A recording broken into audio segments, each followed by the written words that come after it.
much trouble is it going to be to get you out of that bed and in a wheelchair and in my pickup? He's like, I think we can do it. For over a decade now, Art Crawford has been feeding the hungry, helping the elderly, and taking care of all the less fortunate people in his community. He was asked recently, what was the one moment when everything he knew in the world changed? And he knew that moment. And he tells that short story here. And I think it's a story that will, in that one single moment, break your heart and mend your heart. And Art concludes it with a question for all of us and gives us his answer. I was new at the work, and there was a gentleman that called every day and complained and griped about his food. And nobody ever wanted to talk to him because they knew he was going to be grouchy. So they started routing his calls to me because I was a new guy. Well, after like 4 days of getting his calls, I was like, okay, I've had enough of this. I'm going to go find this person. So I got his address and I'm like, I'm going to go deliver his meal today. And so I drove out and it's way out here in the country, very isolated. And I drive through his front gate and I'm driving. And it's like this huge ranch. But it's dilapidated. You know, it's running down. And so I finally get to his house. You could tell at one time it was a beautiful house. And I go in and his wife brings me in, introduces herself, and takes me back to his room where he is laying in bed. And so I find out that one, he's bedbound, but he's laying in his bed by the windows, so he can look out over what he built his entire life and watch it fall apart, as he himself is laying in bed falling apart. Turns out he had esophageal cancer, and the food we were sending him, he couldn't hardly swallow. So after conversation, we figured out what he liked, and we started sending him, you know, jellos and shakes, and we got that all straightened out. We got food that he could actually, nutrition that he could actually swallow and eat. But over this time, I kept going out and seeing him, and we just kind of became friends because I liked listening to his stories because he was old timer from here. So I would go see him every once in a while. What happened, though, his wife, his caregiver, so this gentleman's bedbound, and his wife had gone to the post office and slipped and fell and broke her hip. And so she is now in the hospital having hip surgery, and she ends up having to go to a rehab center. Well, here's this man, and he's a big guy. And, you know, he's laying there in that bed, and now she's not there to take care of him. He's a big guy, and you know, I, I one thing I didn't mention is that when I started visiting with him, I began to understand why he called and griped every day. He was angry. I mean, he had built this ranch, and now he's in bed and dying and can do nothing about it. And he was an angry person. You know, story. She fell and broke her hip. She's gone. So now he's out there by himself. No one to take care of him.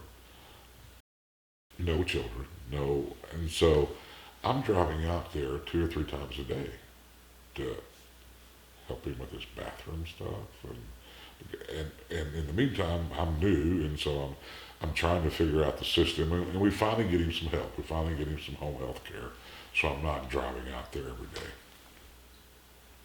So his wife has been gone for a month and a half or so, and she's had her surgery. She's in rehab. She's getting better, but it's still gonna be a while before she comes home. It's Christmas, and this Christmas we don't have our children in. We're home alone, my wife and I, Lisa, and so I said, hey, do you mind if I go out and see this gentleman today? You know, it's Christmas. He's out there all alone. I just want to go visit him. She's like, sure, go see him. So I drive out and pull up and walk in his bedroom and you know, sit and visit with him for a while. And I could tell he's sad. And, He told me this is the first time has not been with his wife since he was in the Army in the 1940s for Christmas. And so he kind of keeps mentioning this, and I'm like, okay, so how much trouble is it going to be to get you out of that bed and in a wheelchair and in my pickup? He's like, I think we can do it. So it takes a while, but we get him dressed, we get him in a wheelchair, we get him in my pickup, and I take him to the nursing home to see his wife on Christmas Day. Now, this man cannot stand up or walk by himself. It's like moving dead weight. So I take him and I park his wheelchair next to his wife's bed, and they're having a wonderful visit. And I'm like, I'm gonna go home, hang out with my wife. You call me when you're ready. So about 2 hours later, he calls, and so I go back or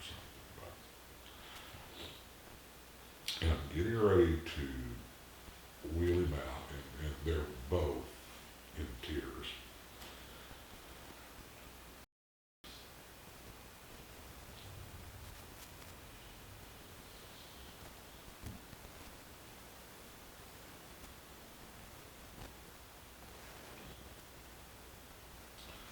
He knew that he did not have long left. I didn't know that. But as I was getting ready to wheel him out, he said, do you think that you can actually stand me up? And big guy. And I'm like, maybe. Why? What are we doing? And he's like,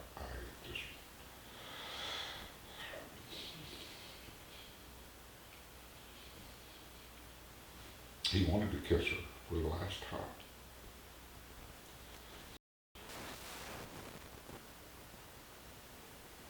And I got him stood up, and he leaned over and kissed her and told her goodbye.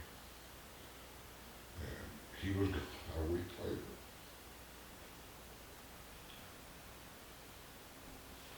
That was the moment. What was the moment that changed everything from before to the way things are now? I don't know what it is about that moment. I don't know why I get so emotional when I tell that story every time from years ago. Just to hear him, but I could hear it so clearly.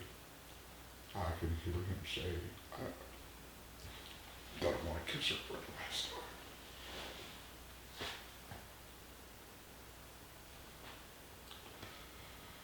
So do I make a difference? And I'm not telling this story to pat myself on the back. I did nothing extraordinary. What was I going to do? Sit home and watch football all day Christmas Day? I wanted to help somebody who needed some help. Why can't we all do that? Why do I have to be paid to do it? Why don't we all just do it? And I wouldn't have a job. We'd all be doing what we're supposed to do. And what is that? Loving our neighbor.